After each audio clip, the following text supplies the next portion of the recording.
So yes, let's be excited for it.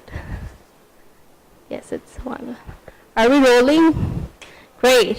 Good morning, everyone who are joining us in person in today's event organized by SRM Youth Watch. We are an international organization, and we're recently launching our website and other activities. And good morning, good afternoon, good evening to everyone who are joining us in live stream. I am Asima Kamal Moni, today's organizer of the event, and also one of the founder of SRM Youth Watch, Solar Radiation Modification Youth Watch. So in today's event, I am going to have a 10 minutes brief about giving you a scene, setting the scene to our session, talking about the basics that we have learned so far about solar radiation modification. And today's event title is Youth Perspectives in the Governance Challenges and Options for Climate Vulnerable Countries. So as the name suggests, for our organization, it's Youth Watch. Like the youths of today are watching about what is happening with solar radiation modification, and we focus and primarily focus on youth perspectives and talk about the governance challenges, not specifically the technological sides of the solar radiation modification, but the challenges, the governance challenges that is persistent right now in today's world. Okay, so first question to all of you: what comes to our mind when we first hear solar radiation modification? Any guesses? You don't need to be right, but we want to know that what comes to your mind when you first hear solar radiation modification. Yes? Reflecting sunlight into the space in order to reduce climate change and global warming. Okay, great. I think you have read the comic book, right? Initially, what you have thought, is it anything related to solar panels? It's mostly like making the temperature less hot, like decreasing the temperature as well. I also searched some stuff in Google as well before coming here. Yes, great. What did you find in Google? Like there are some techniques to do it as well, and then the basic definition, just like the comic here. Yeah, great. Anyone else, what comes to our mind when we talk about solar radiation modification? Can we pass the mic over there?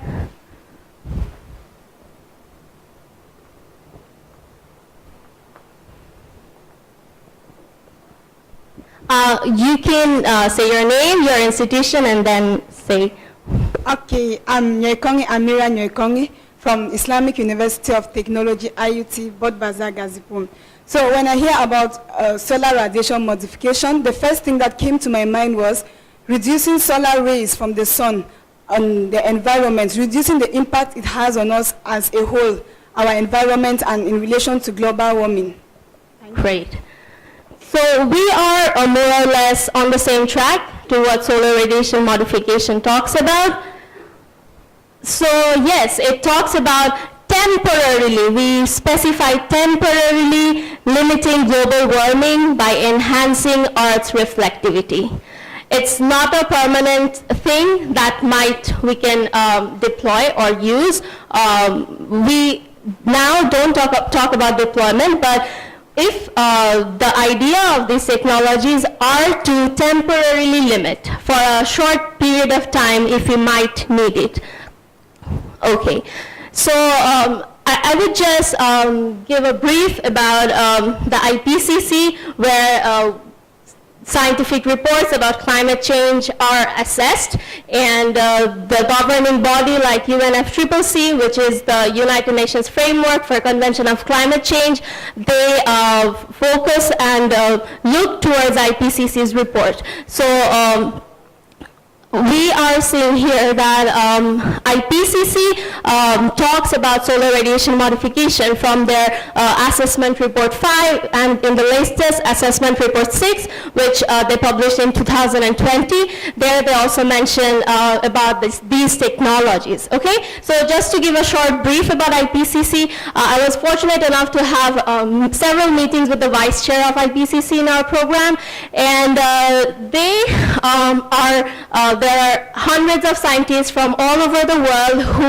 assesses thousands of scientific peer-reviewed journals and publishes synthesis reports, which is the assessment report. These are very long reports. They come up with these reports in every 5 to 6 years. They also give summary for the policymakers to help the policymakers make policies that could help us with climate change. Yes, and so in IPCC, they are saying that the 1.5 degrees Celsius global warming level is more likely than not to be reached under the very low greenhouse gas emissions scenario. Okay, so IPCC talks about levels of emission scenarios. So we are facing climate change due to greenhouse gas emissions, right? Greenhouse gas emissions include, yes, carbon dioxide, methane, nitrous oxide, all these gases that warm our temperature. The scenarios are very low emissions that we can do, low emissions, then intermediate, high, and very high. So even if we run our economy in the very low emission scenario, even then, we are more likely than not to reach the 1.5 degrees Celsius. So our target for 2030 is to keep our global mean temperature of our Earth to 1.5 degrees or to well below 2 degrees Celsius, as all the nations of our world agreed, right? And even if we maintain the low emission scenario, we'll most likely not be able to stay within our limit. And now coming to the different technologies that solar radiation modification talks about, we have very widely known 2 projects. One is a stratospheric aerosol injection and the other one is marine cloud brightening. So just to give you a brief, stratospheric aerosol injection talks about spraying aerosols like sulfur particles in the stratosphere. Those could reflect sunlight back into space and resulting in cooling. And whereas marine cloud brightening talks about making our clouds more wider, more white, increasing the reflectivity by seeding the sea salt particles to our clouds through ships, and increasing the reflectivity of our clouds may also reflect sunlight and give us cooling for a temporary amount of time. And surface albedo modification is increasing albedo modification is increasing the reflectivity of our Earth's surface. So these are the technologies. There are many research projects, specifically those are happening in Global North. Global North means the developed countries, and research projects in Harvard talking about stratospheric aerosol injections. Research projects is happening around in Australia's Great Barrier Reef, where they're working and experimenting, doing small-scale research on marine cloud brightening. So first, if we talk about the benefits of SRM, as I said, that it would decrease our global temperature, and as we're decreasing our temperature, we will be facing the glaciers melting will slow down, helping us, and supposedly these technologies are meant to be efficient, quick, and cheap if we ever think of deployment. Okay, so far we talked about the advantages or the benefits that we can have through these technologies, right? Now, I want us to I would ask everyone a question, that how many of us think that research on solar radiation modification should be done? We should progress with the research of solar radiation modification, knowing about the benefits that we can get from here. How many of us think, we can just raise our hands, how many of us think that we should progress our research on solar radiation modification? Do we think that we should do research about these technologies? We think, can we raise a little bit higher? Yes, great. Great, so we all think that research should be done, right? Okay, so I talked about the benefits. Now let's come to the risks, the high risks that we have with these technologies. So first and foremost, these technologies won't act as a comprehensive solution to our climate crisis, because we are facing climate change because of greenhouse gas emissions, and these technologies do not address reducing greenhouse gas emissions. They act as a painkiller. For a temporary amount of time, they can decrease our Earth's temperature, but they are not a solution, and they cannot be considered as a solution. So they do not tackle the root causes of climate change. So just working on these technologies and having these technologies ready in hand doesn't mean that we're okay to go, we don't need to think about anything else. We have these technologies, we will use it, we will reduce the temperature, climate change is solved. But it's nothing like that. These does not address the real root causes. And one more thing, risk that is associated with SRM is the slippery slope where we can fall. This can happen if there is a moral hazard situation, if you're morally unethical, if businessmen, if powerful men, if powerful countries want to treat SRM as something as a tool for maybe taking benefits from developing countries, or if they focus more on SRM, if they promote SRM as a solution, then we can also fall on the slippery slope where we would less focus on the actual big blocks, the big problems which needs to be addressed, and rather focus more on SRM research. So this is a moral hazard that we might face.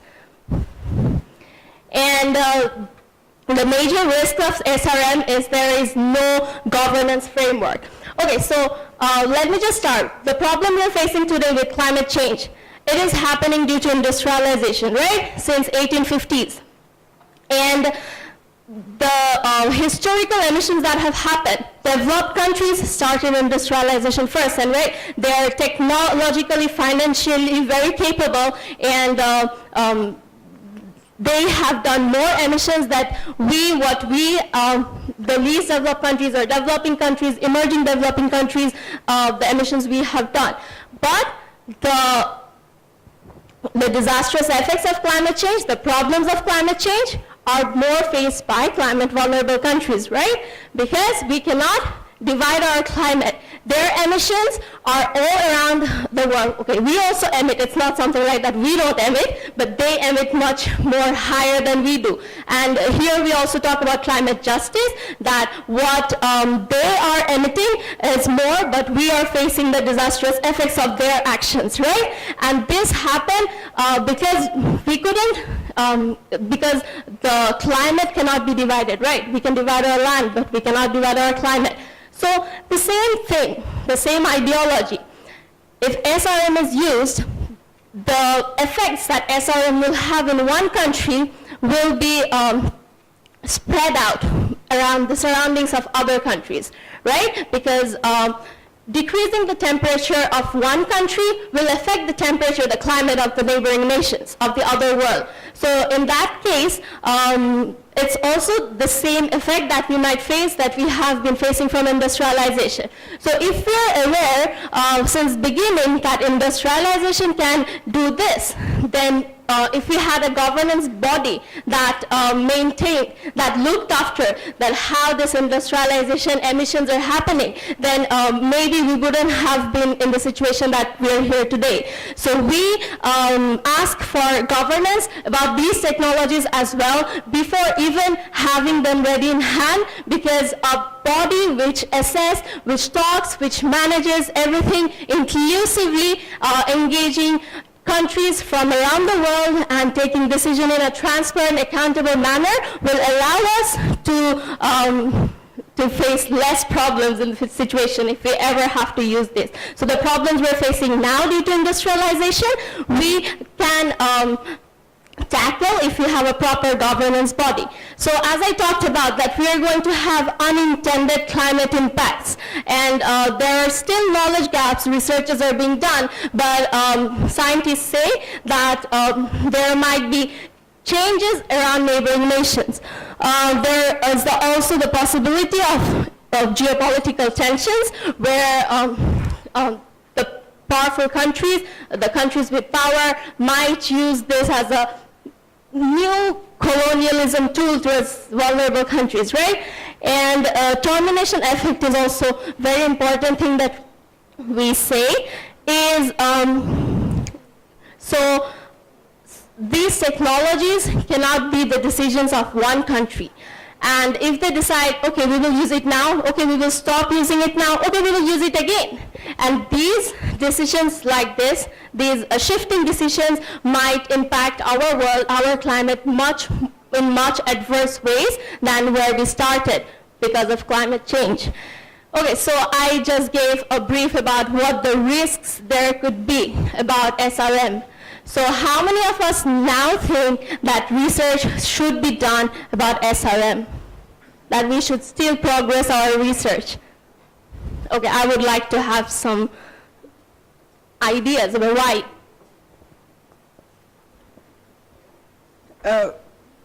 Generally, everything has a risk. The fact that there's a risk and the disadvantages are there does not mean that we are not going to do it. As a human being, you have to accept the fact that in anything you do, you have advantages and disadvantages of it. You just have to learn how to deal with the disadvantages so that it will not affect the people around you. That's why we still have to proceed with the research, because the benefits are more important than the harmful effect. And from the harmful effects I've seen, it shows that if we are able to have the benefits, the harmful effects will not weigh that much on us. So I still think we can proceed with the research. Anyone else like to add something? You want to add something? Okay. Yes. So we think that it's people's right to have right to information, right? So we have the right to have informed knowledge, information around us. So it's also a part of moral importance, moral imperative that research is being done, but we need a proper governance body even when the research is done, because we need to make sure that SRM research is not exceeding the amount of research that is happening to address the root causes of climate change. So we need even a governance body for the research that is happening for SRM. And yes, why talking about youth perspectives? So we talk about youth perspectives, we talk about youth empowerment around these technologies, because even if we were to use solar radiation modification at a time where we might exceed our target, that I say 2 degree, if we exceed 3 degree, 4 degree, and facing disastrous effects, mostly vulnerable countries, and then we might need to think about having these technologies in hand, right? And so these exceeds are going to happen in 2030, 2040, and today's youth are the ones who are going to be impacted the most. And we are the ones that needs to be informed, that needs to have proper knowledge, that needs to understand the potential risks and benefits associated with it to be in the decision-making tables at a point where we might need to think, or at the best case scenario, we don't want to think about using SRM, but if we ever have to think, then it would be today's youth. And the future of youth are going to be impacted by ever if we are going to take the decision about using or not using SRM. Okay, so I have exceeded my time a little bit. I will give the floor to the panelists, but before that, I will just say that who we are, what we're doing. We have been 6 youth voices selected from all around the world through a program which was the Youth Voices for Emerging Climate Governance, the emerging climate governance that we need, and we are considered the Youth Climate Voices. So we have been selected from all around the world, and since last year, September 2022, we have been learning from leading international experts, engaging in activities about discussions, and talking about the governance of solar radiation modification. And now from this program, what we have created is our organization, which is SRM Youth Watch. You can find more about SRM, www.srmyouthwatch.org. srmyw.org. Our website is still under construction, so if you cannot see anything right now, you can try again later. It's our very first event, and that is happening over here in Bangladesh, talking about discussions. And yes, now I will be handing the floor to our very anticipated distinguished panelists. And just before doing that, I would like to give a short brief about our first panelist. So our first panelist is Rahi. Yes. Islam Rahi? Hossein, okay. Hossein Rahi. And Rahi is currently pursuing his master's in environmental management.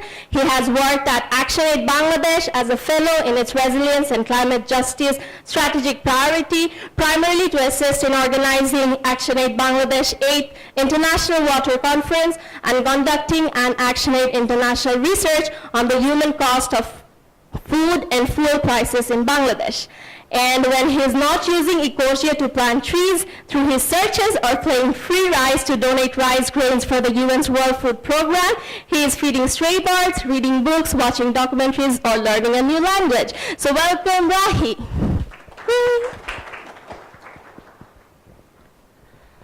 Thank you so much for the warm introduction. Hello and good morning and a warm welcome to IUB, as well as this anticipated and exciting discussion on solar radiation modification and youth perspectives in general. While my topic is more confined, it's something that's more specific to LDCs, and I have my phone in my hand with some pointers that may be able to help us better understand what we will be able to figure regarding this. I may have to move a little bit. Okay. So if I were to start a little bit with the statistics of LDCs, they are the least developed countries in our world. They are categorized in this because they are not in the same level as developing or developed countries. Now, if we were to ask who the LDCs are or which countries fall in this category, we might be a little puzzled. But if we had to be more specific, it's 46 countries all over the world. 33 of them are in Africa, 9 in Asia. Even a few years ago, there was one more, but it recently graduated. So if you'd like to know more, you can study that. But more than that, LDCs have been on the news for something more dominant, something that has been more pressing in terms of its climate impact, in terms of its climate footprint. What do I mean by that? In 2019, the LDCs contributed to only 4% of global emissions. So imagine all of these countries all over the world, which have around 1.2 billion people, they just contributed to 4%. And the top emitters all over the world, they have 8 to 9 times their emissions alone, while the LDCs combined have had such low emissions. Why is this an important aspect? It's because while they have low emissions, they're at the most risk to the adverse impacts of climate change. What are those adverse impacts? When extreme weather events occur, when we have floods, cyclones, when their intensity increases or they become erratic, we don't know when it's going to rain. We don't know when it's going to be dry. Will we be able to harvest our crops when we need? What if there is a flood? Farmers in Bangladesh, for example, they have traditionally relied on an example to figure out that, oh, when I plant this crop, I have this much of a time window to make sure that they grow well, they have enough rain, I manage them well, and they will give me the harvest when I assume that they have grown well. What if the farmer has to face a flood when the flood was not supposed to occur? Is that the farmer's fault? No. But that farmer is in an LDC. Is that his fault? I don't think so. So the reason that LDCs are in a more disadvantaged position has to do with several factors. Geographical location is one of them. The fact that the economies and the structural capacities of LDCs is also there, because if you're not developed enough, if your economy has not been in the same pace as that of developed countries, you're going to struggle. You're going to find ways in which you're not getting to go on par with developed countries, and you won't be able to finance people who need your money, who need that money to support themselves, to be in that space where they can understand that I need to do this. I need to make sure that I take these measures so that climate change doesn't affect me in the way it should.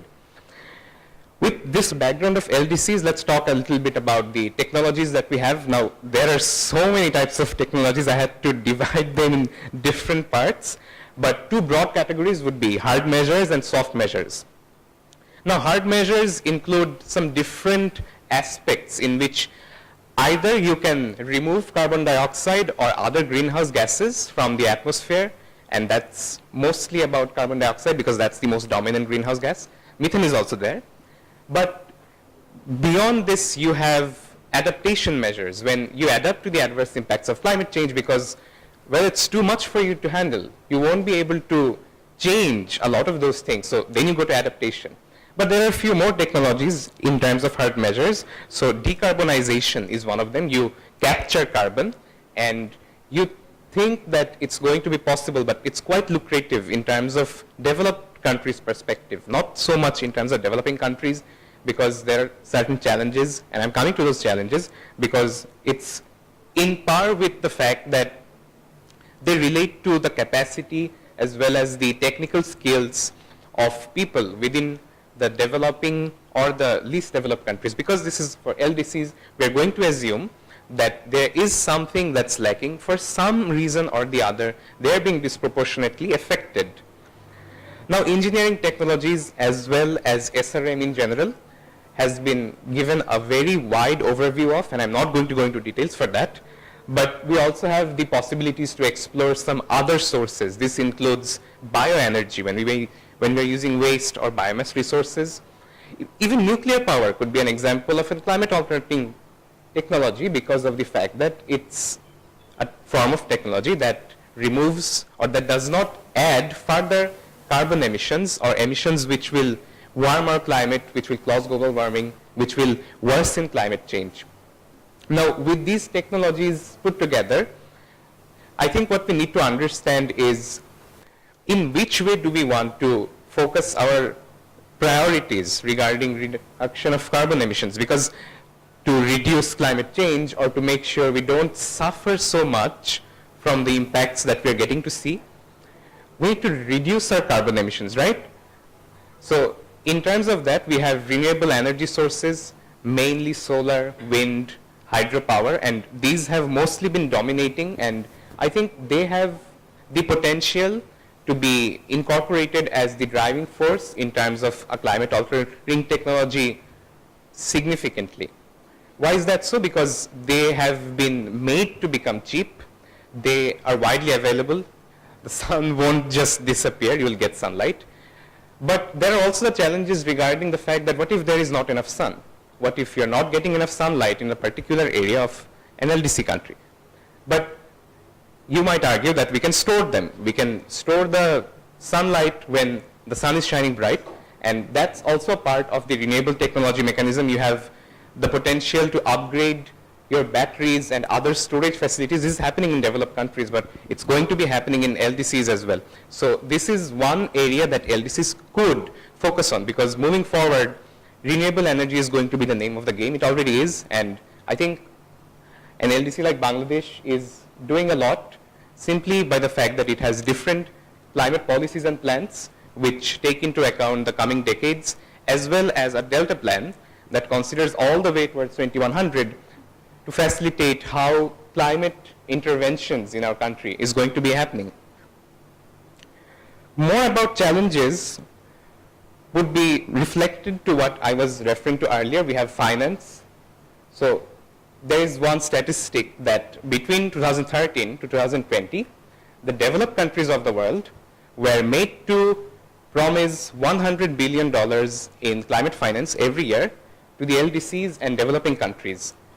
Unfortunately, and this is very much in par with the fact that governance structures are not in the way that they should be, only 48% of that money across these years have actually reached LDCs. So they did not get what they deserve from the developed countries, because traditionally they have been the ones responsible with leading emissions throughout the world, and we are suffering the brunt of it. In fact, Bangladesh, as one of the LDCs, ranked by German Watch, is, I think, the 7th in terms of the top 10 countries which are the most vulnerable to climate change. So that paints a picture of how difficult it's going to be if we do not employ certain technologies moving forward to make sure that we are addressing climate change. So solar radiation modification or solar geoengineering or other similar types of technologies, they have limitations in the fact that they're not addressing the root cause of climate change. So this is an area where we may have debate that no, this is not what we should be doing, but that does not mean that if we are not having trials and errors, we are going to understand that if we do it, there is a scope, we may be able to employ it in the future because the developed countries might just do. You don't know because you're not governing them and you don't know the governance structures are going to help you in that regard. What are the opportunities in terms of that? Regarding the fact that we have this gap in LDCs, skill development and a lack of coordination between ministries, educational institutions and policymakers, these were some of the major findings that I got to find out from an International Labour Organization report from 2014, and that was specifically about green technologies and the future. How are people going to be able to understand that technologies are going to help them? So the interventions that they suggested included that you need to get people together to sustain their skills. You need to invest in the workforce so that they have the jobs that they need. You have to boost farming and increase their productivity so that, because LDCs traditionally have depended on agriculture, and if we take Bangladesh for example, it still contributes around 10 to 12% to our gross domestic product or GDP, and that is a significant contribution considering that we were an agrarian country. If I were to say a little more about what it said, there was something more about investing in technologies which will be away from fossil fuels. So I think we have a very good opportunity there. LDCs in general, wherever they are in the world, they have that opportunity to capitalize on those people, their workforce, including the skills that they provide so that they could be steered towards more greener technologies, something that focuses more on renewable energy, rather than what we have understood as painkillers or painkiller mechanism systems, more so like climate repair, but maybe that's not the case.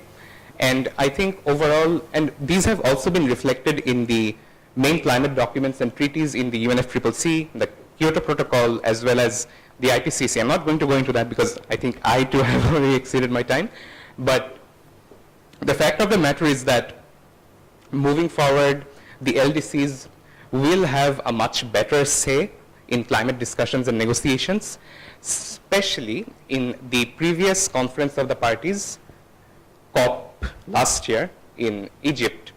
A loss and damage fund was established finally after many years of climate negotiations, and that is an achievement, but it will only be an achievement and it will count as an achievement when we can preserve it and actually get it to work and serve the LDCs, because we cannot divide our climate.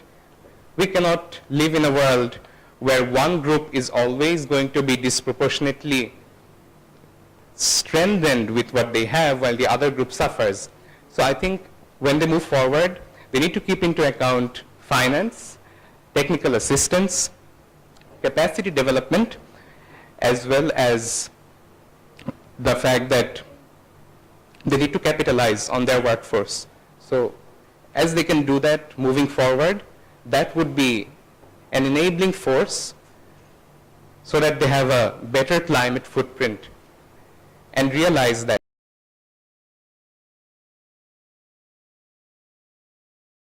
Thank you very much.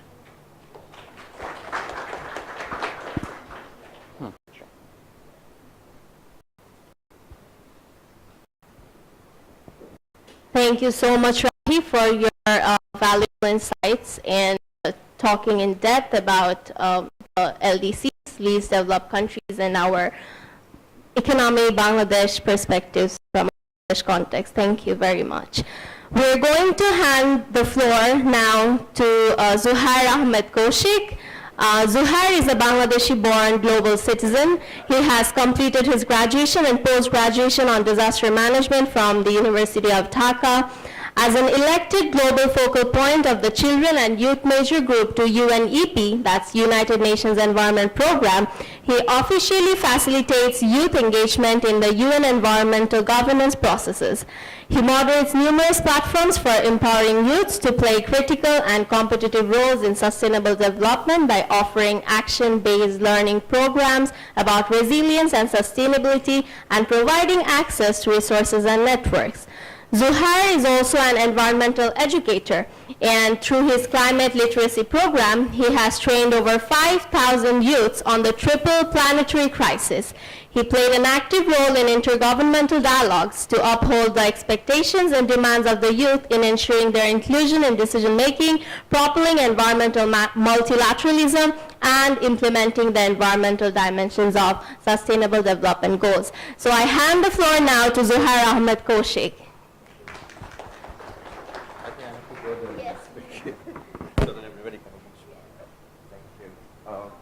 Yeah, I'm also very grateful because I'm very bad at, recalling all the things. So I just, pointed out what I want to speak about. And I'm going to, as you can see, that I'm going to talk about a bit about the technological development. And first I'll start with defaming it. And please, obviously, the progressive people who are here don't take it otherwise, that I'm just defaming it. I'm not supportive.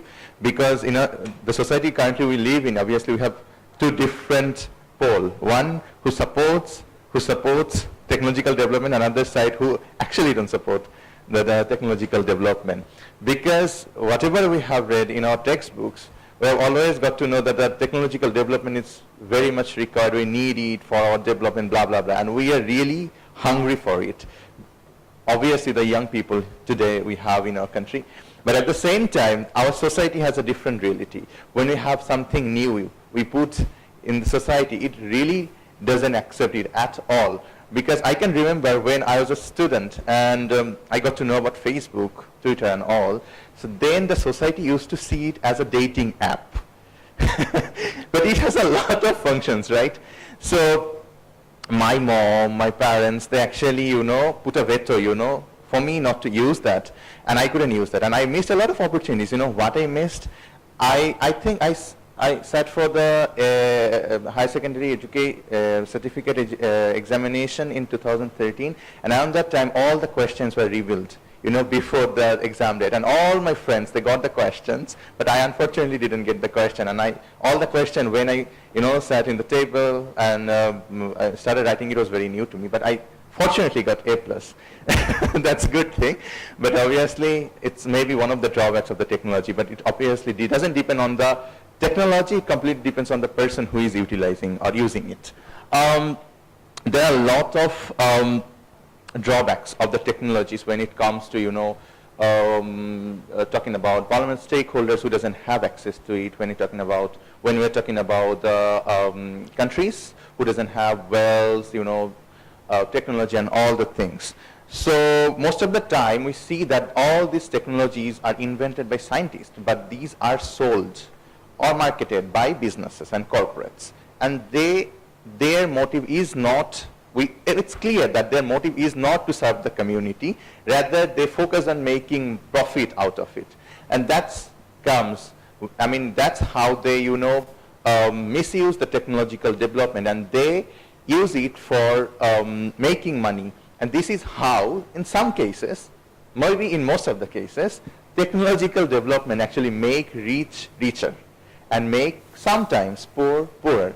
Because all these technologies is, as you can see, we are living in a world where nothing is free, right? Even we are buying water today. So maybe tomorrow we are going to buy air to breathe in. So that's going to be crazy. But we are seeing a lot of technologies and being introduced by scientists and the corporates, and they're saying blah, blah, blah, blah. But this is going to affect our society. Second one is that's the least discussed, but one of the most important issues is that sometimes new technologies are designed in a way, they don't consider about all the other species, human beings, honestly speaking, the current world actually is moving in a very silo way, where we have a lot of policy processes.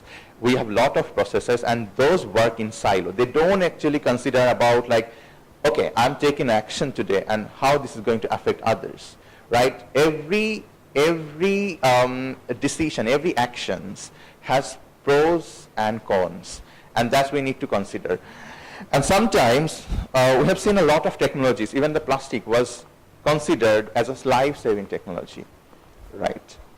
When it was invented. It was promoted in a way that it's a very environment-friendly technology, but now we can see that it's not an environment-friendly technology, and it's literally killing our species, killing our people.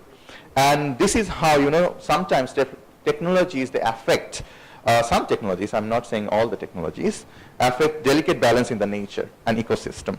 Obviously, when we're going to introduce something new, sometimes we, as we can see that we are living currently, we have moved to an era of AI, and then now there's one of the most debated issues that AI is going to make us lose jobs. And obviously, I mean, when we lose jobs, and obviously it will create new jobs, but at the same time, we have to consider that there are a lot of people in the society who doesn't have the new skills that are required for the new jobs. So in this way, sometimes technologies, they actually make us lose a lot of traditional jobs. Like plastics made us lose a lot of jobs of the artisans, right, who used to produce environment-friendly products, our clay, I mean the potteries and all the people, potters, they lost their job because of plastic. Sometimes technologies are designed in a way it requires a lot of resources, and that puts the sustainable consumption and production in danger because, okay, let's bring the SRM here. We understand that SRM can be a good solution to cool down the earth. At the same time, it has a lot of drawbacks that Mauni has already set the scene for. But don't think about like climate change for a while and think about the fossil fuels. These are not renewable, right? And all the generations, they should have similar kind of access to the resources that we have currently. And we don't think about the intergenerational equity here. So now if we use all the resources and we don't leave anything for the future generation, what we are going to leave for them? How they're going to survive. So this is how it affects, in different ways. Obviously, there are a lot of things that I can bring in, but in 10 minutes I won't be able to say all the things. But maybe now I can talk about like how we can take some steps to, ensure that these innovations are not worsening the current gaps and inequalities, especially, as I said, that these technologies are invented by scientists but marketed by the businesses and corporates. But in most of the time, all this obviously comes through a decision-making process. And in those processes, the stakeholders are not involved. Especially, who are not involved? Youth, indigenous people, women, and their perspectives are not taken care of. So we have to make sure that stakeholders are involved in these processes. They are not kicked out of the decision-making or the negotiation room, and their perspectives are tabled in this kind of decision-making processes. That's very much required, and obviously we need to assess both pros and cons and find out a way. Obviously, we need to invent new technologies because the problems we're facing we didn't face before. Sometimes the existing knowledge, existing actions, and cannot address all these challenges. So we need new technologies, but we have to also find out a way how to make it environment friendly, how to make it people friendly. We need to invest in education because obviously there is a gap between quality education in the global north and the global south countries. As I said already, our society is not sometimes very welcoming towards new technologies. So we need to educate them about all the technologies. We need to provide them the basic environmental literacy that everybody needs to understand, the problems we are facing today and the challenges, and obviously the actions that we need to take to address those challenges. One thing is that I also addressed when I was addressing the gaps and drawbacks is the jobs. We are currently in a world, the world is amazingly young because 50% of the global population are under 35. And we need to create new and new jobs. There's a huge pressure. And sometimes you'll see that some people are literally, studying, environmental science management, but later they are working in a fossil fuel company, as the, what is that called? Green officer or something like that, right? Sustainable officer or something like that, yeah. And also I have seen some people, working in the BAT, British American Tobacco, and they are the sustainability officer there, but they studied in environmental, all the art sciences. But we need to create green jobs through these technologies. If we can create green jobs, then we'll be able to make sure that the young people are not actually running after all this BCS thing and traditional jobs in the fossil fuel company or something which is harmful for the environment. At the same time, they can also contribute because we all need jobs. Obviously, we're living in a society where we're always pushed to have good, high-paid jobs with dignity and all. So we need to create jobs, green jobs, to make sure that our young people, they can put their energy for further technological development. Thank you.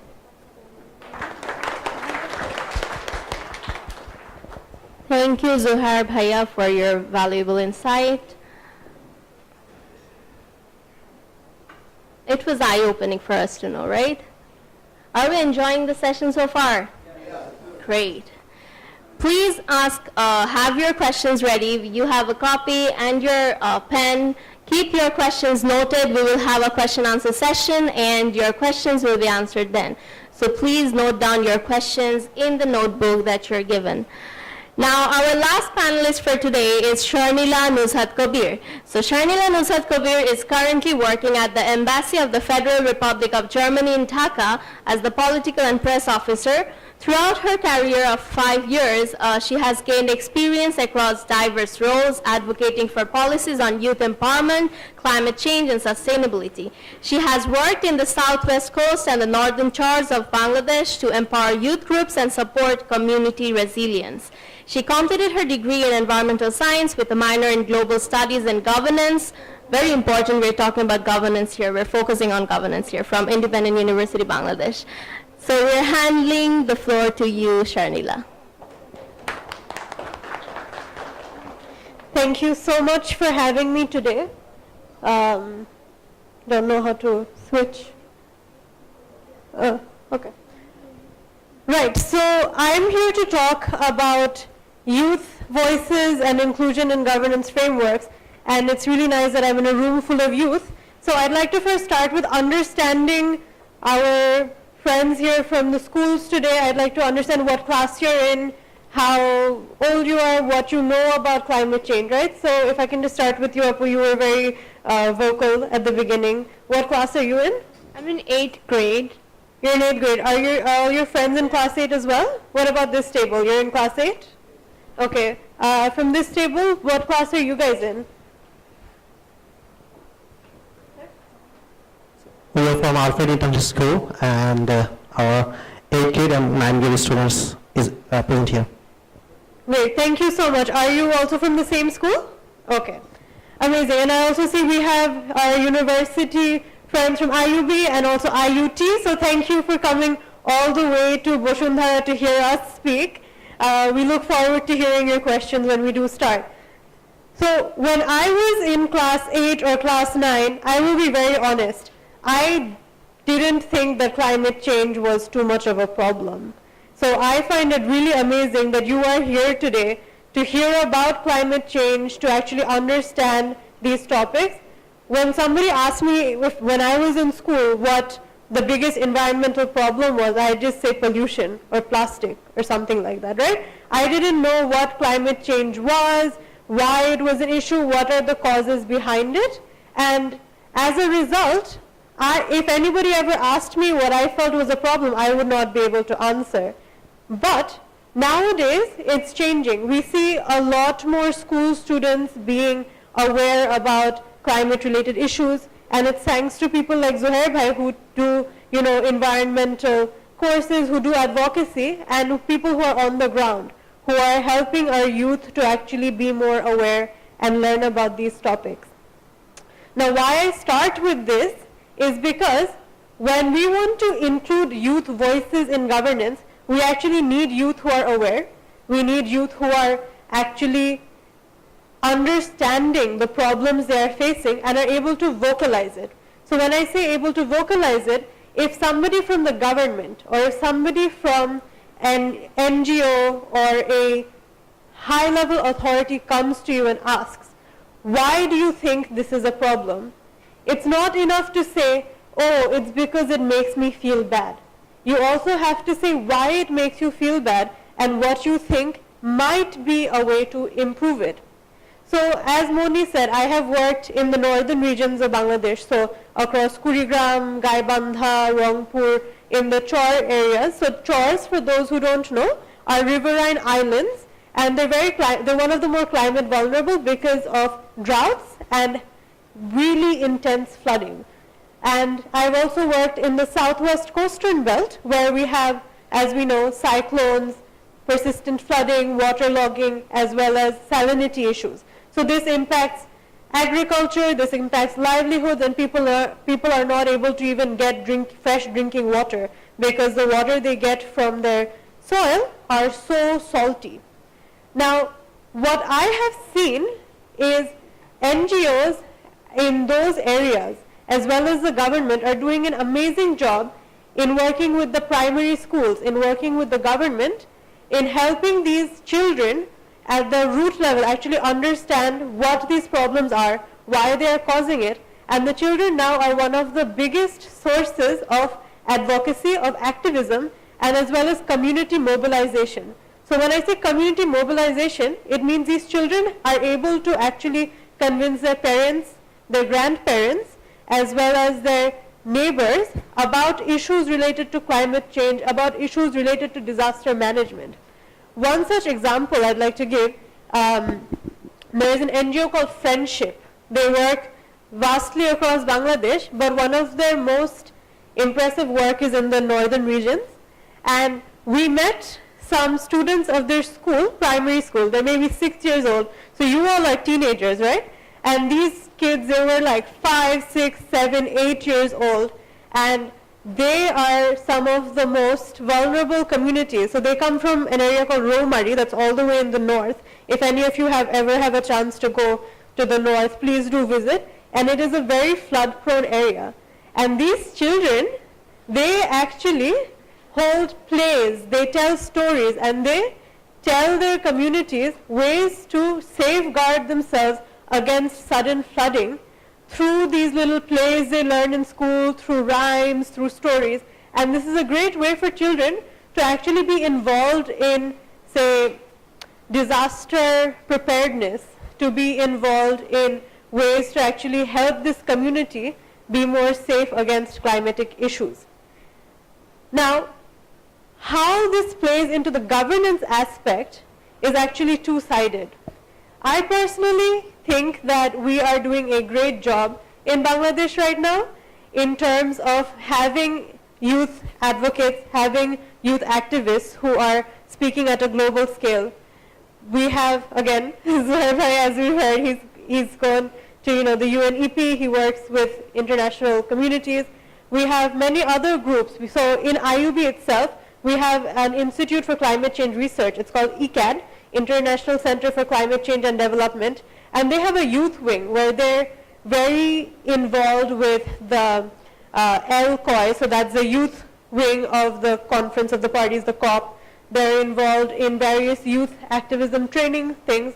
So please, if any of you are interested in learning about climate leadership, do get in touch with them.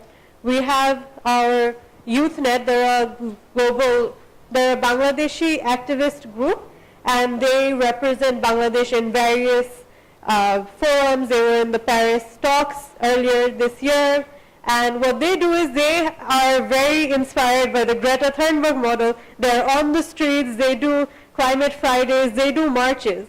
And this is important because when you have children on the ground, when you have children protesting in front of the national parliament in সংসদ Bhavan, your parliamentarians, your government, they are actually seeing that, okay, we have youth in Bangladesh who care about the climate, who have their cute little posters saying global warming is an issue, we want this to be addressed. And it's not just in front of the parliaments, you have root level advocates as well. We've seen people in Bangladesh standing in waist-deep water during the waterlogging after a cyclone with their posters saying, "Save us, our district is underwater, we need proper mobilization, we need response from the government." But my question is this enough? Because we are talking about solar radiation modification, we are talking about larger climate issues, right? And for me, I feel that SRM, geoengineering, all of these, as we've discussed, are issues for the global north, because we in Bangladesh have enough to deal with, from our disasters to our actual climate issues. But that doesn't actually change the fact that, as Rahi was saying, our climate is not segmented. So our youth do need to be aware of issues happening all the way in Paris, in Stockholm, in Glasgow, where your global leaders are making a decision that they will either stop giving money for, say, global issues, or even the fact that they want to back issues like geoengineering, right? So it is important for all of you in this room to actually stay updated about these things, because what happens over there in their nice fancy meeting will affect you and all the other youths in Bangladesh, India, and every other country in the world. So, how can we better include youth voices? Of course, if this room was full of government employees, I would be saying more participation, more approach, like, have everybody at the table, give them a voice.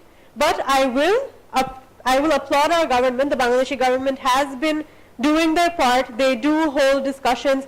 There is a model youth parliament where they discuss these issues. Even earlier this year, our Mr. Sabir Hossain Chaudhry, the MP, he sat with a lot of youth leaders to discuss climatic issues, and I will applaud the government for doing their part. Recently, the World Bank also held consultations for their country climate development report, and I was very proud to be a part of that, where they spoke to youth leaders. They actually understood where they feel that the youth prioritize climatic issues.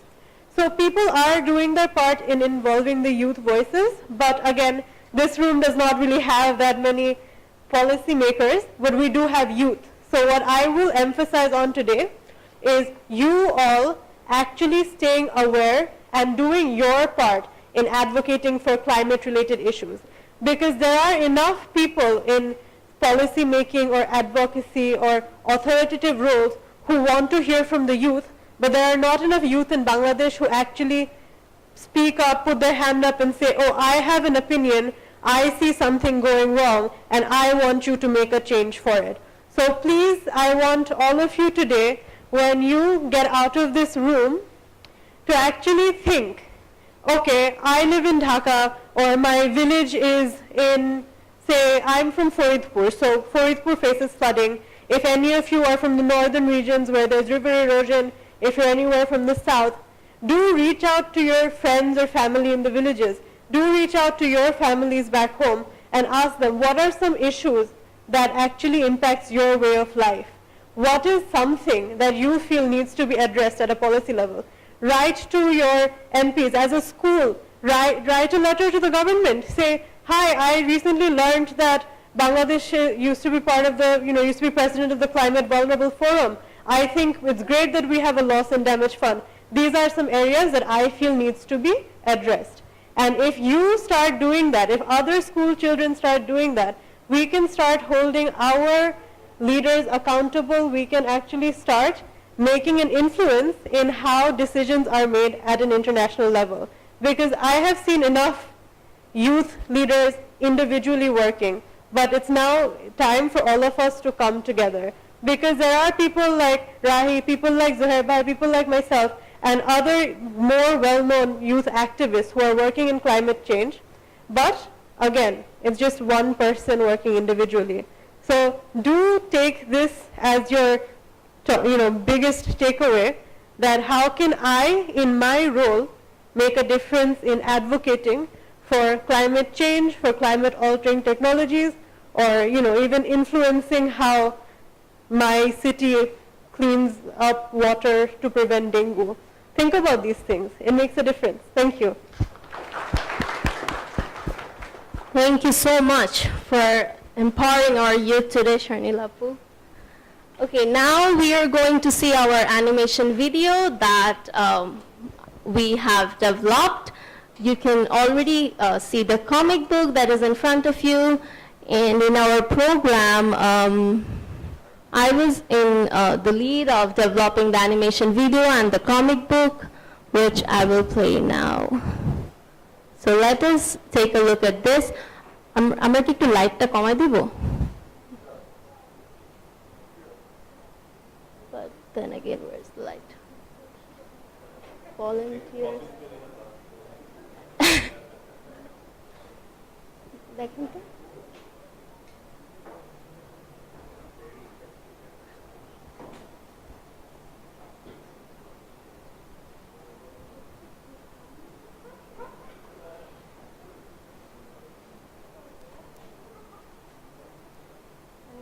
আরো কমাই দিতে পারেন। সপ্তর্ষি ওদিকে লাইটগুলো একটু কমায় দাও। Light. Yay. So it's the first launch of our animation video. Great. Our development still runs on fossil fuel.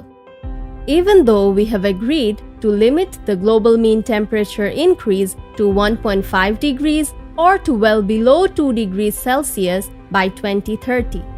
A target means nothing but just a number when actions do not align with our words.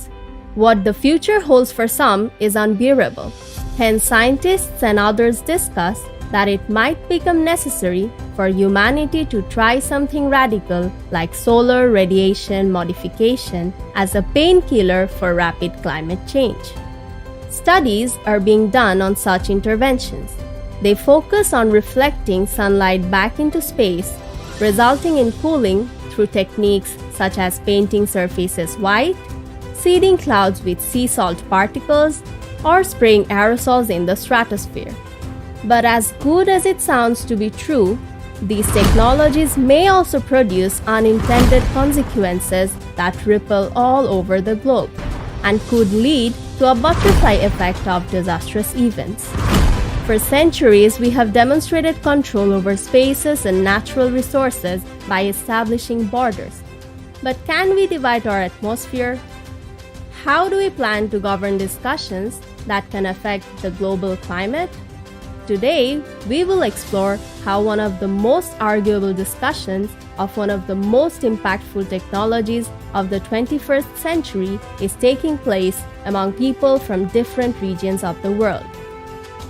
Solar radiation modification is not a comprehensive solution to the climate crisis, but if deployed appropriately, it can provide us with some additional time to implement effective measures for mitigating the disastrous effects.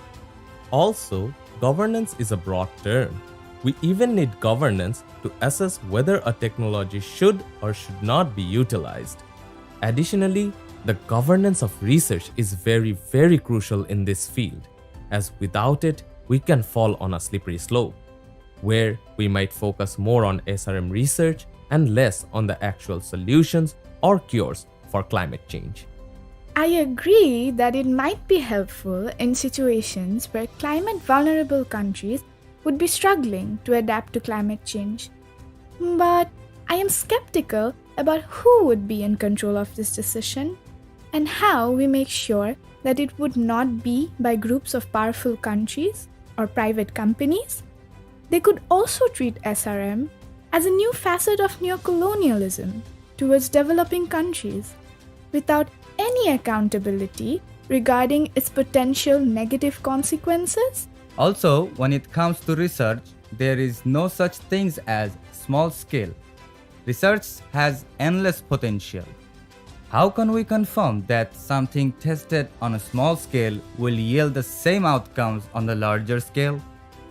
I affirm that solar geoengineering at a planetary scale is not governable in a globally inclusive and just manner within the current international political system. What is more, these technologies do not tackle any of the real root causes of climate change. Instead of investing in this research, we should focus on developing green energy and allocating resources towards reducing greenhouse gas emissions. But aren't you being overly optimistic? IPCC reports have already mentioned that we are not on track to meet our temperature goals. The trajectory shows a high likelihood that we will overshoot the 1.5 to 2 degrees temperature goals. Therefore, what alternative options are you proposing when the world finds itself in an overshoot scenario if you suggest refraining from the progress of SRM research? I absolutely believe that we should explore new possibilities and have informed knowledge ready in hand. This could be one more tool in the toolbox of climate solutions. Indeed, SRM can help some countries combat warming, but it also has the potential to negatively impact neighboring nations, such as increased rainfall or drought. Do you not think such situations could escalate existing geopolitical tensions between countries? And what if countries keep suddenly changing decisions about using or not using SRM? Is there such a thing as a global thermostat control? Such actions will result in much worse disastrous effect than where we were before deploying SRM. Inclusive, transparent, accountable frameworks, inclusive, transparent, accountable frameworks, inclusive, transparent, accountable frameworks. Youth voices should be heard as the decisions made today will directly impact our future.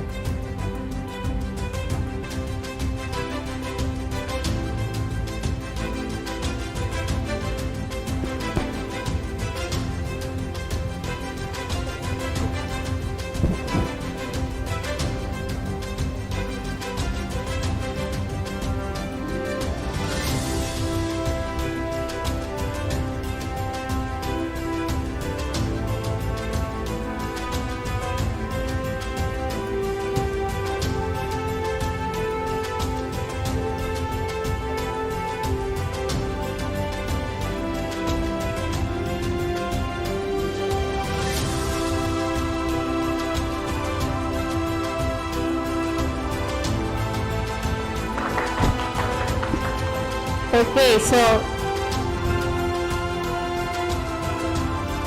yes, great. So I was waiting till the end credit scene where it was shown. Yeah. আমার লাইটগুলো on করে দিই।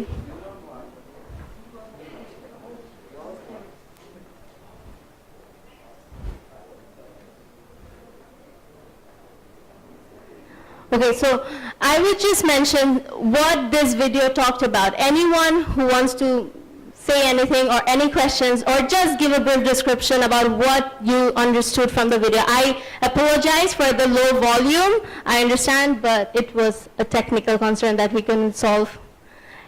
Any things that you have learned, you have taken one thing from the video or from the discussion that we have had so far? From this table? Any new voices? Youth voices.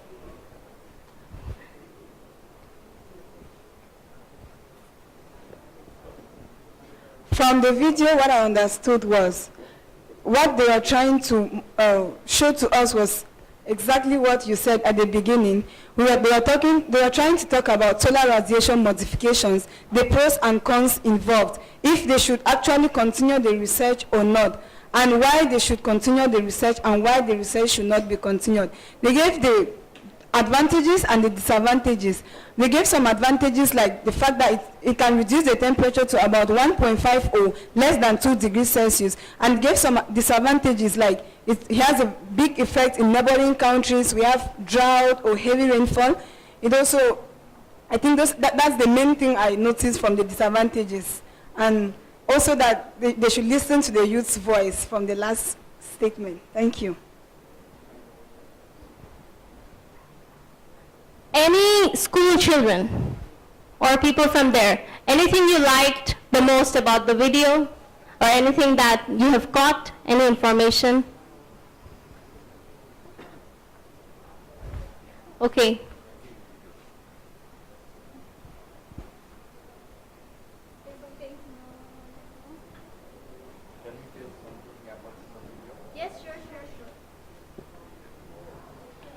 So here is the thing that I have a question for all of you, that can we stop climate change?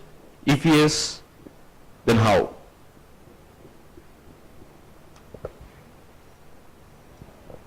Does our panelists want to answer? Can we stop climate change? If yes, and how?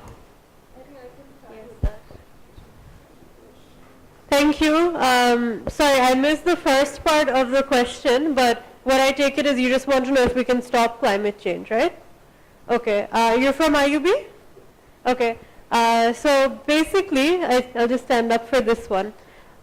When we think about climate change, when we talk about, climate change is impacting us, climate change is affecting us, all of this, we're talking about human-influenced or human-induced climate change. So this is called anthropogenic climate change, which means human-induced or people are causing it through their stuff. But what we don't know is there's actually a natural climate pattern of the earth. It's called, but basically climate change is natural. It goes through a natural cycle, El Nino, El Niña. There's a whole scientific thing behind it, which if you are interested, you can look into further. There have been a little bit of news articles recently, BBC has been covering it, how El Nino will affect the heat wave globally. So El Nino is affected by our ocean currents, and I don't want to get too technical since we have a very wide audience in the room, but if you're asking if we can combat human-induced climate change, then yes, we can reduce our greenhouse emissions. We can actually do a lot that can reduce the impacts of it. We can't ever stop climate change from happening because every 200, 300,000 years or so, the earth will go through climatic changes. This is natural, this is normal, but what you can do, or what we as a global group of people can do, is we can reduce our greenhouse gas emissions, we can hold big corporations accountable, and we can actually influence advocacy in regards to how they are exacerbating climate change, how they are, they are causing more deforestation, all of that. So if you want to stop it, maybe right now, given what scientists are saying, we have gone a bit beyond the point where we can reverse the effects, we can stop it completely, but you can reduce it, you can hold corporations accountable, hold the other global north accountable, because again, as Rai was saying, that LDCs contribute only 4%, and you should also hold your own country and their own corporations accountable. So if you know an industry that is polluting, if you know industries that are causing deforestation, that are causing a lot of problems, do hold them accountable and tell them that, these are the problems that you are contributing to. Rahi, would you like to add anything? Yes. Thank you for your question. I think it's quite interesting, and the fact that we have the human element here is what is the most fascinating, because if that was not there, and if we were just talking about climate variability, which is naturally occurring, the Earth's temperature will be inhabitable for every species to survive on the Earth, because it would be too cold. What I would like to add is, I think I should rather stunt. When Moni was introducing me, there were two words she mentioned. I'm not sure if you will remember after the end of this session, and that's why I would like to focus on those 2 words again. Again, I'm not here to advertise or advocate for those 2 words, let's be very clear about that. But about those 2 words, Ecosia and free rice, the reason I'm talking about this is because these are 2 of the simplest tools that you can have on the internet that can help you to be climate active every day. What Ecosia can do, for every 45 searches that you make using Ecosia, you will plant 1 tree. That 1 tree will be planted somewhere in the world where it's very necessary, and it's not just a random tree. It's a tree that's suited for a specific climate vulnerable region, the tree that's supposed to provide the emissions that are not going to exceed and that are not going to affect them. So when you do that and when you make it a habit, you'll soon see that it's not very different from Google. You can use it side by side to compare. Not for all results, it's still developing. It's a startup in Germany, and it has started, I think, in 2008 or 2009. So you can start using Ecosia today. I think if you do it, you will be able to understand why I'm stressing this so much. And regarding free rice, it not only is going to help you be climate active because you're going to donate rice grains to those who don't have it, but you can also benefit your English vocabulary. We really think that this is something that we would like to improve on, a lot of us who do not have those. So this is actually going to not only help you to be donating rice grains and contributing to a good cause, but you will also be able to improve your learning skills. Both are completely free. You do not have to pay. No one is going to charge you. No one is going to hold you accountable for why you're using this. So I think both of these things should be definitely strongly pushed forward. Thank you.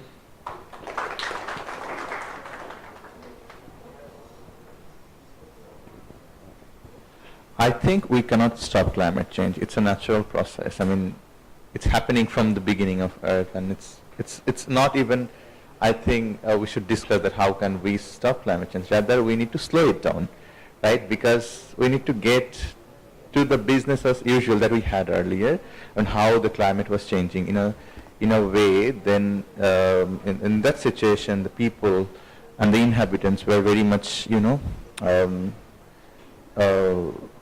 used to it, living with it, and adapt to it.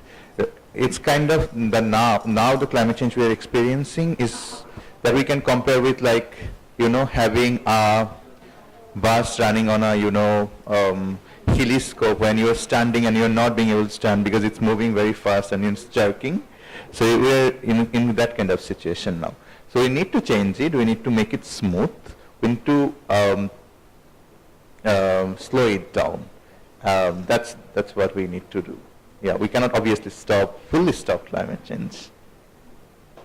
Thank you. So if I also add to it, global warming is a natural phenomenon. If global warming was not there, we humans wouldn't have been here. Global warming helped us to come across the ice age. Yes, but the climate change that we talk about, the anthropogenic emissions that is happening, every countries have produced their nationally determined contributions to the UNFCCC body that I was talking about. And if every countries do what they have determined to do, then definitely we can slow it down, as Zuhair was saying. And also I believe that to address the climate change, we need a global cooperation that the world has not seen yet. So we are talking about inclusive governance, about justice, about equity. So we need these things in our world now that we have not yet seen. Okay, so any other questions?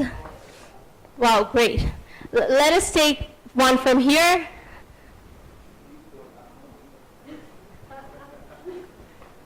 Hello, my name is Yahid Arafat Arik. I'm from the school Cherry Blossom International School and College. My question was, how will the technologies of the SRM, that means the things that you showed, like injecting the aerosols, how will they lead to unwanted disasters? Like you showed, floods were coming in, and then more rains are coming in. But when this thing is supposed to lower them and stop them? That's my question. Thank you. Excellent question. So I can address that. So when we talk about solar radiation modification, it talks about reflecting sunlight back, resulting in cooling, temporary cooling, but the rainfall increase and the drought patterns that we say is, so when a country faces an instant change in their climate, okay, so the temperature will instantly drop down through technologies, might drop down. The research is still going on, people are talking about, so there is this possibility. So when a climate change of a country is happening instantly, so the other neighboring nations may also be affected by negative consequences. So there is also this possibility that it can help the country which is using it but negatively impact other countries. So if we ever want to think if we want to use it or not, then the whole world, all of the countries together have to decide and come to a governance body about how we plan to manage it. So that is the negative consequences that SRM could bring to the table. So you had a question, right? I had a question. Hello. Hello. My name is Jahidul Islam, and I am currently a student at Independent University from CSC background. And my question is, what is the evidence that shows the climate is changing?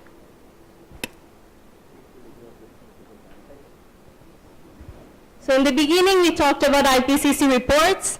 As I said, hundreds of scientists, thousands of published papers, and they say, and now it is unequivocal, there is no controversies on this statement that the climate is changing due to historical emissions of humans, anthropogenic emissions. So it's a consensus now. There is no climate skepticism cannot be stand at this point. It's unequivocal. There is no controversies. If our panelists also add something on that. What? Yeah, you got Do we really need evidence, I mean scientific reports, and to understand that climate change is happening? You can just go out of this room and you'll find it. The temperature, right? It's not like before that we had like 5 or 6 years before. So it's very different. And if you go to the south, you'll find it. Like I am from the Borisal region. I grew up there. We don't have any salinity in that region. But currently in the dry season, the water level, gets very low, and that's why the intrusion of seawater happens there, and the river water becomes salty, and that is changing the entire ecosystem of that place, fish species, and we're losing a lot of fish species, sweetwater fish species. And it's evident. It's like you don't really need to be a scientist to understand all the climate change, not just climate change, biodiversity loss, pollution, everything, because we are all scientists. We are citizen scientists, not scientists or professional scientists. We are citizen scientists, and we all know about scientific facts and all the things. So you really don't need reports. But you can feel it, like just go out, walk for a while, and you'll see how climate change is feel. Thank you. And you were mentioning about Borisal, so it is said that if we increase our temperature above our agreement 2 degrees, 3 degrees, then it is pretty prominent that we might lose 30% of our land, right, of the world's land. Any other questions? Yes, sure. Hello everyone. So my name is Sagiul Hassan. So my question is, what are the climate tipping point and what are the potential consequences if they are crossed?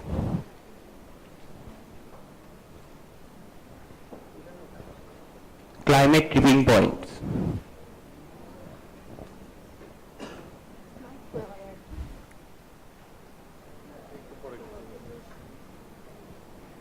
Right, thank you Bhaiya. So is there anything specifically that you want to understand about it? মানে আমি আসলে বুঝিনি প্রশ্নটা যে আপনি climate tipping point নিয়ে কি জানতে চাচ্ছেন? Hello. So climate tipping point বলতেছে যে স্পেসিফিক কোনো কারণ বা কোনো কারণ ছাড়া, যেটা আমরা বলতে পারি যে পলিউশন বা এনিথিং। আচ্ছা, সো আপনি বুঝতে যাচ্ছেন যে টিপিং পয়েন্টটা মানে কিসের জন্য আমরা টিপিং পয়েন্টের দিকে এগিয়ে যাচ্ছি? Okay, so one of the biggest reasons for the tipping point, so for those of you who don't know what the tipping point is, basically our climate experts have set a certain threshold or a maximum climate temperature beyond which, if our global temperatures rise, it will be, beyond repair. It will become unlivable, etc.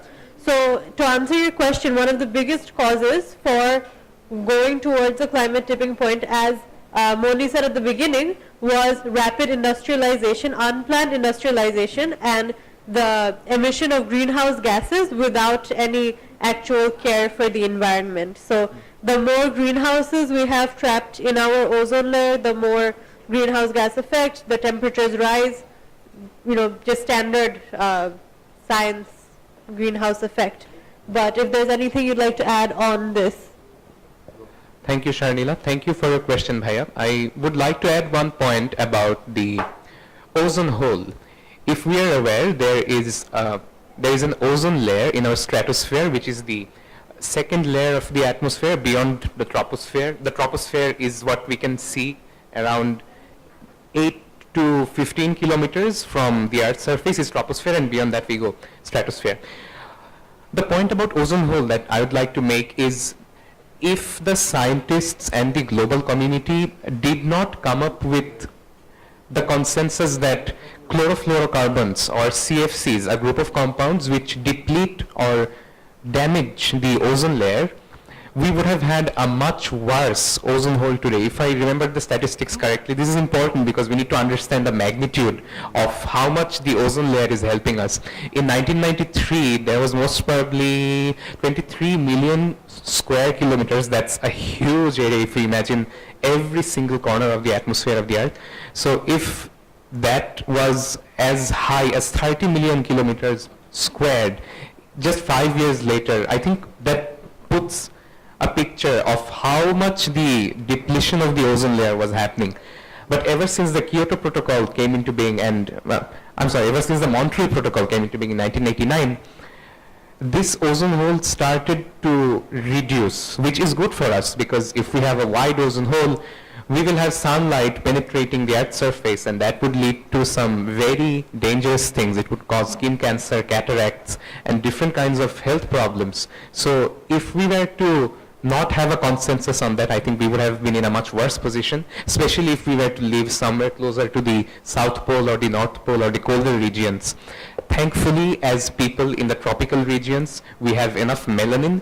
It's a chemical in our body that helps us to withstand this, because if we have white skin, we will be more prone to these kinds of health problems. So I think that adds perspective to the question that you answered.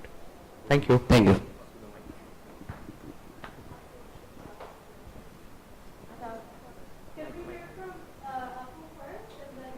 Sure. Okay, let's take 3 questions, last 3 questions, and then we will have them answered together. Okay, so hello everyone. My name is Yushafa and I'm from Cherry Blossoms International School and College. So my question was, how can the youth actually take actions rather than spreading awareness to everyone? Like, can we actually take proper actions which would affect the thing with proper guidance as well? So that was my question. Thank you very much. We're keeping notes of the questions. So here I would like to add some points regarding my first question, that we cannot stop climate change, but we can slow it down by recycling more, using less hot water, avoiding products with a lot of packaging. And first of all, we can plant trees, like you said, brother. And I totally agree with you. And the main reason of the climate change is the extra greenhouse gases in our climate that is trapped in our environment. That's it. Thank you. Was it a question? No. Okay, great. Thank you so much. Thank you very much. Is there any other questions? Okay.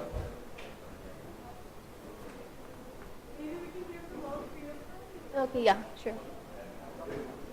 Okay, my name is Mapang Munde Maramashira from the Islamic University of Technology.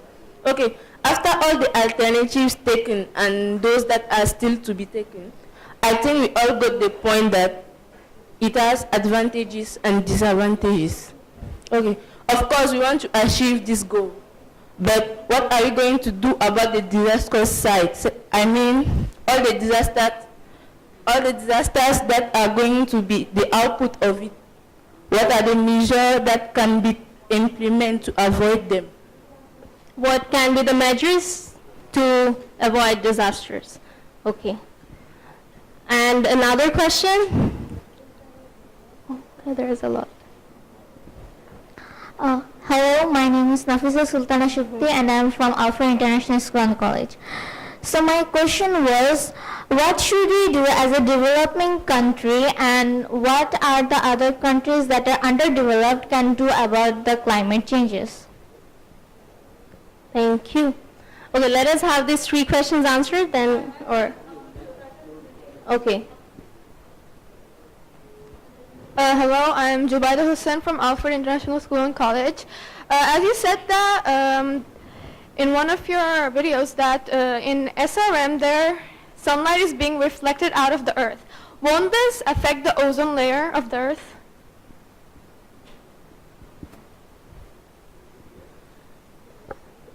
Okay, so let me take that last question. The ozone layer is just below the stratosphere, and where we plan to do the stratospheric aerosol injection is above the ozone layer in the stratosphere. So the sunlight is going to be reflected from above the ozone layer. Also, about talking about the other technologies, it won't have an effect to the ozone layer because ozone layer is there protecting us from the harmful UV rays. And these technologies focus on reflecting the sunlight back. So it's not quite related with the ozone layer and the SRM technologies. And you wanted to ask a question, right? I will hear your question and then we'll get answered the 3. Hello, my name is Ikra Azam. I'm from Sheikh Basim International School and College. So my question was, how can we encourage our elders? Okay, so we are understanding this. Are they gonna understand? How can we communicate with them? Yeah.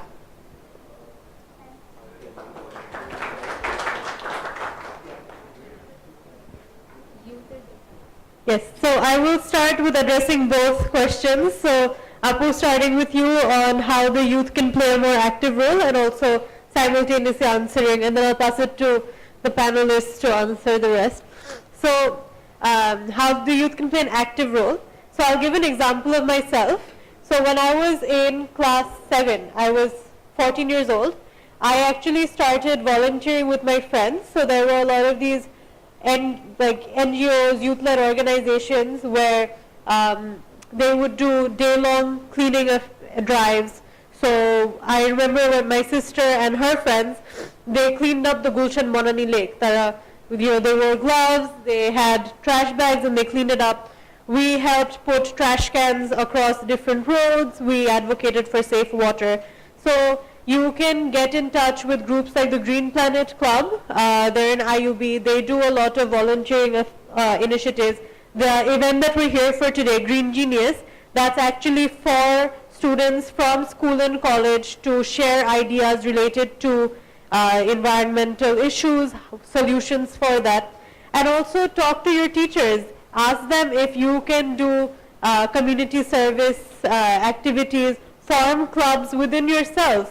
And if, within school hours it's difficult, on weekends get together with your friends and take initiative on your own, because it's not just enough to look at, say, established organizations. They have youth networks, and that's maybe for a bit older groups, maybe first year of university or class 11, 10, people like that. But at your age, talk to your teachers, tell them that, we want to keep the area next to our school clean. We want to keep our school buildings clean, things like that, right? Set up maybe trash cans within your school where you segregate your trash. Things like that make a difference, and it helps contribute to feeling like you are making a change, and it helps your teachers, people in your school, your support staff, the parents, they all understand that you are making a change. And in terms of encouraging elders, what we have seen most effectively, through our work is actually just sitting down and talking to them. Yes, if you say, no, you know, this is such an important issue, you don't understand, that doesn't work, right? What works is giving them examples, telling them, oh, you know, it's been so hot this month, why do you think that is? And then they will say, Allah gajab porse dunyate. So that basically means that Allah is cursing us, the heat wave, right? But then you say, maybe it might be because of climate change, and you have a conversation about it. You're not going to change mindsets that have been formed for 50 years in a day, right? But you can do your part in telling them that, okay, yes, but this might also be a reason, you know, that greenhouse gas effects, or I learned this in school, this is interesting, or hey, I heard this interesting talk. Maybe sharing them videos, things like that. It doesn't really take a lot of effort, but what you should prioritize is actually making sure that your generation is the one that is most active, because at the end of the day, you will be future policymakers, you will be future scientists, leaders, engineers, even businessmen, right? So even if you're an entrepreneur, even if you're a scientist, even if you are a BCS cadre, you will need to care about the environment, because the heat waves, the flooding, the disasters, all of it will affect you irrespective of what your profession is. Thank you.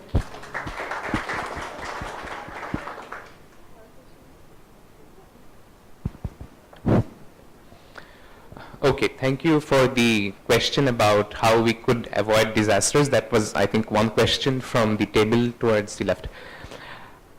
I think this is more specific about disaster management, and if I were to give a very simple point regarding this, we have been focusing a lot more on what we can do after a disaster has already happened, meaning the post-disaster mechanism has been very strong. We provide relief, we go to the regions where the disasters have occurred, and we try to just re-establish everything after a disaster has already taken place, the damages have occurred, maybe people have died or they have gotten injured. But what we could actually do, because you may not be able to completely avoid a cyclone that's forming in the ocean and that's going to ultimately come to your land or somewhere where it's supposed to make landfall. But what you can do, you can improve early warning systems. You can consider strengthening your pre-disaster management cycle, because before a disaster happens, and you plan accordingly, you see, okay, in this region, a cyclone is going to make landfall. I have around 100,000 people here. Let me try to establish cyclone shelters or such infrastructure that's in an elevated position so that if floods or cyclones hit, they're safe. And those early warning systems are very crucial to make these people understand that I cannot afford to stick to my stubbornness, because this happens a lot, that in the perspective of our country, Bangladesh, I have seen, and we have studied so much, I think Sharnila and Zohair Bhai can also relate. Women won't leave their houses. Why? The emotional attachment, the fact that their livestock will not be able to be accompanied to the cyclone shelter, these things make them stay back. And they may be affected when a flood or a cyclone comes. So we need to work on those areas as well, that we need to save your lives. If you're not alive, what will happen to your livestock? Who will take care of your house? So you have to accompany us to the cyclone shelter. So focusing on that part, the pre-disaster part, I think it's very important if we were to avoid disasters. The other question from this side was, what was it about? Yeah. There was another question, I think.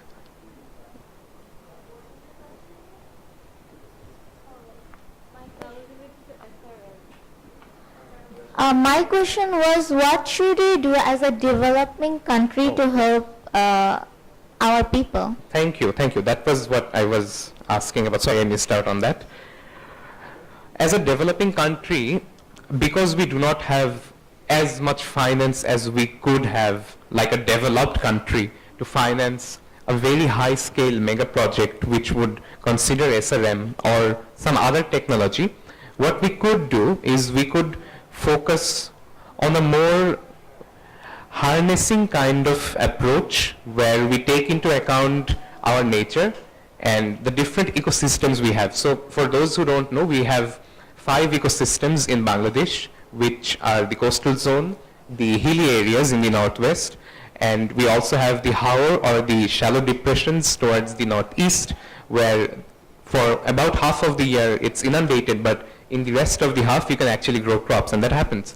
We also have the ecosystem in the southwestern region, in the Sundarbans, the mangrove, which is one of the most delicate and at the same time the significant one in the world, and in general the floodplain ecosystem. So I think what we could do is we could focus more on those practices that allow us to not degrade the environment to the extent that we later have to do some mitigation or rely on some other form of technology to repair the damage that we did while we were originally doing something. So maybe we could focus on something like building, maybe infrastructure building goes more towards mitigation. So if we could consider building an approach in which we capture the ecosystems.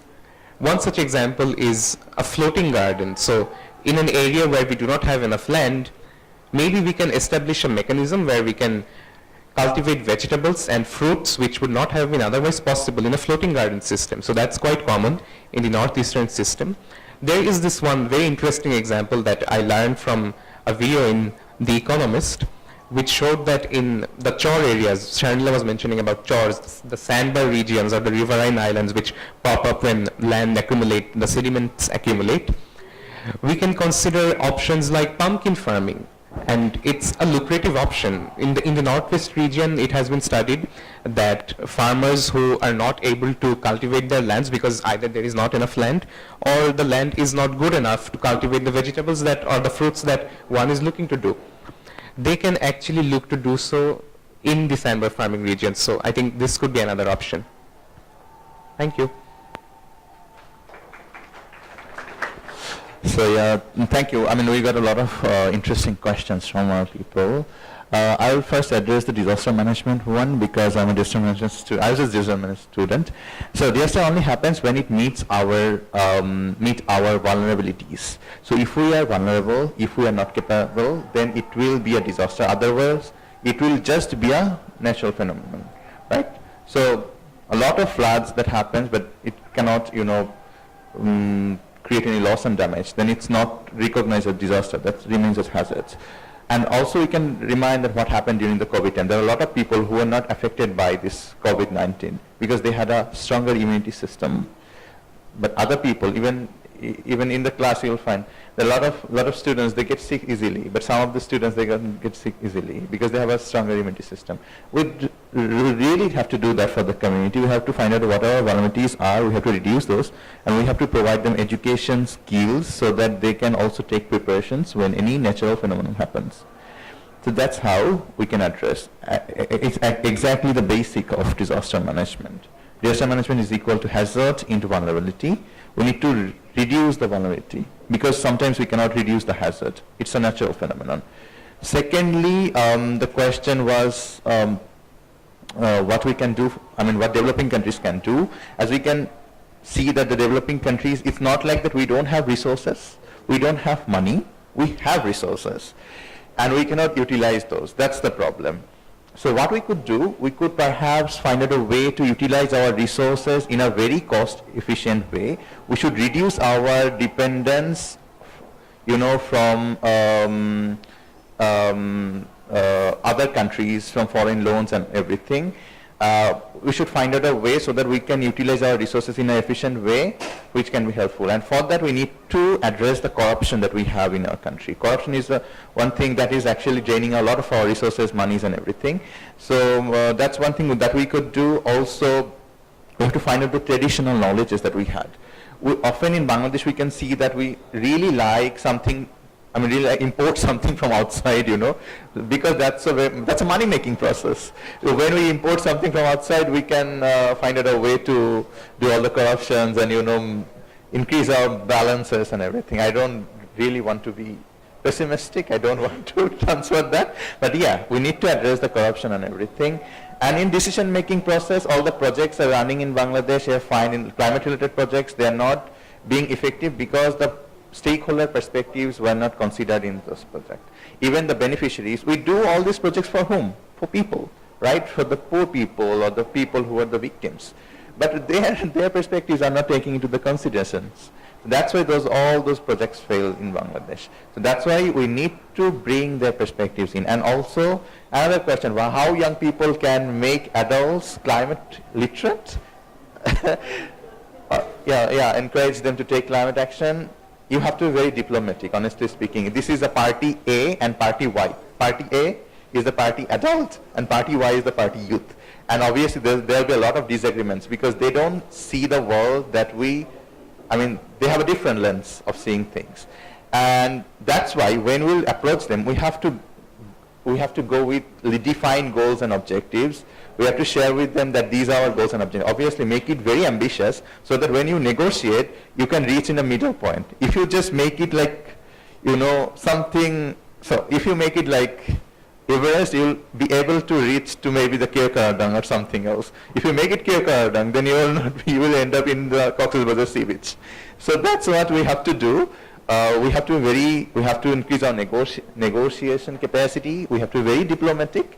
We don't need to fight with them because they have the resources. They have the decision-making capability that we don't have. We have to push them in different way. That we also do in different intergovernmental negotiation systems and processes. We don't fight with them. Sometimes we have, I can remember in the last plastic negotiation in Paris, some countries were saying that plastic safeguards our health, which is obviously a false statement. It's not true. But we never fought with them because we know that they can kick us out from the room.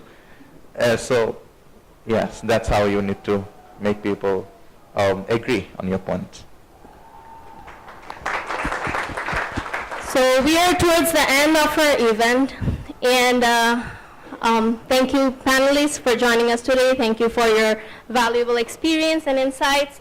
I would like to end with 3 takeaways that I want you to take. First of all, as Zuhair Bhai was mentioning, don't focusing on traditional jobs, BCS doctors, and one of my professors was also saying, like, we think that being doctors are a very noble job, but the job sector for doctors in Bangladesh, it's very, very saturated. You become a doctor, but there are not so much opportunities. So I would encourage you all to focus on this climate change area because there are lots of climate funds and really available for vulnerable countries like us, and be a climate model expert because we lacking finance and technological experts, but be a climate model expert. So even when you go to developed countries, you can work as a climate model expert, and solar radiation modification focuses on climate modeling as we try to mimic what the climate might result into if we change it. So you go in developed countries, work with climate models, you will have in mind about your own country, right? So you will have in mind how my country will be impacted, and in that way we can progress. And second is please keep in mind ethics when we talk about invention. So the social science perspective, the soft science perspectives when we talk about inventions. And as I have heard that humans will not be replaced by AI, rather you will be replaced by humans who know how to use AI. So that is also the point when I'm saying that be experts, learn what is the emerging technologies, what we need to inform, because the world is changing and it's changing very, very rapidly, and we have to adapt to that change. Please remember that there is ethics in invention. Technological advancement don't hinder the ethical addresses that we need to make. And third of all, don't go into extremes.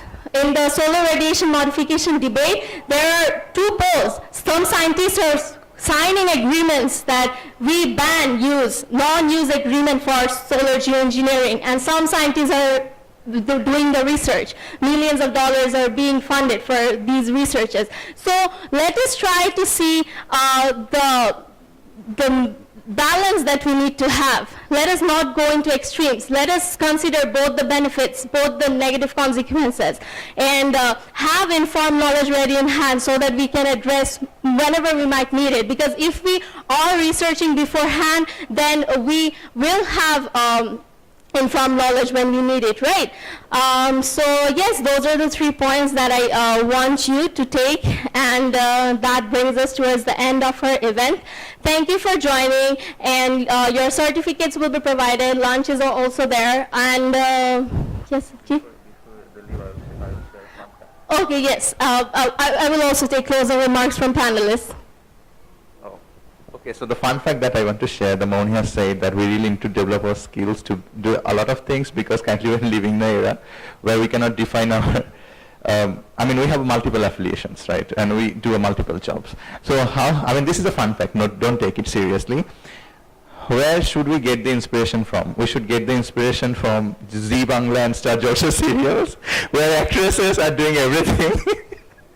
Out of nowhere they become entrepreneurs, they're just winning the litigation, being an advocate overnight and everything. Obviously, it's a fun fact, don't take it seriously. But yeah, you can do a lot of things. Then just develop your skills. Thank you.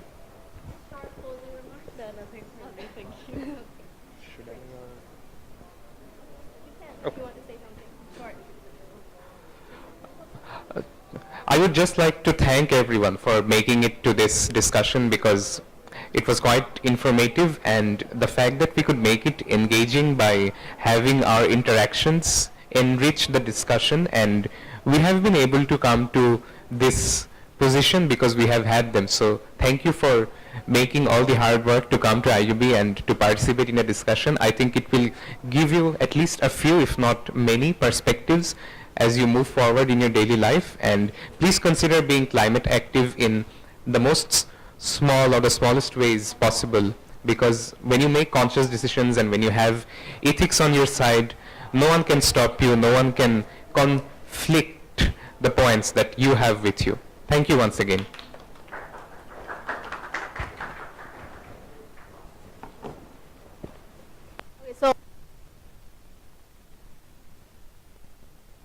Hello. Okay, I have a small token of appreciation for my panelists, and I would be very glad.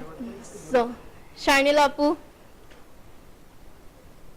We can have some claps,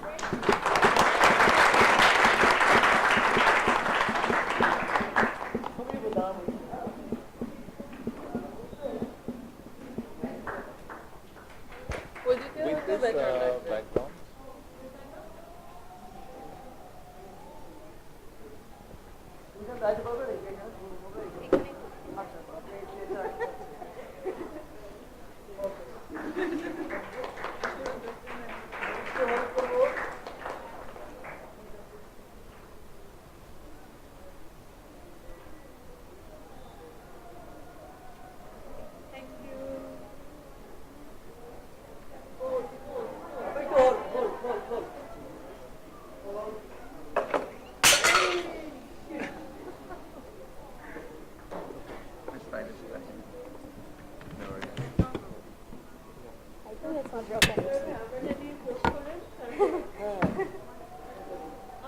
No, it's fine, yeah.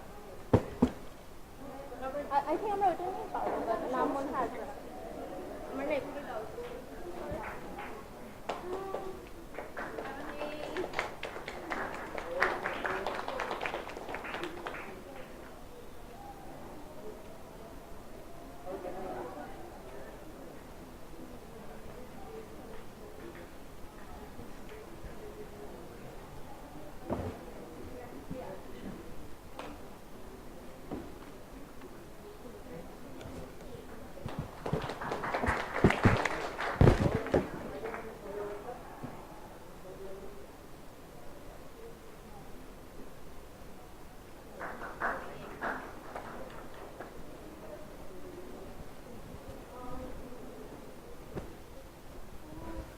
So please collect your certificates, and lunch is there outside. Thank you.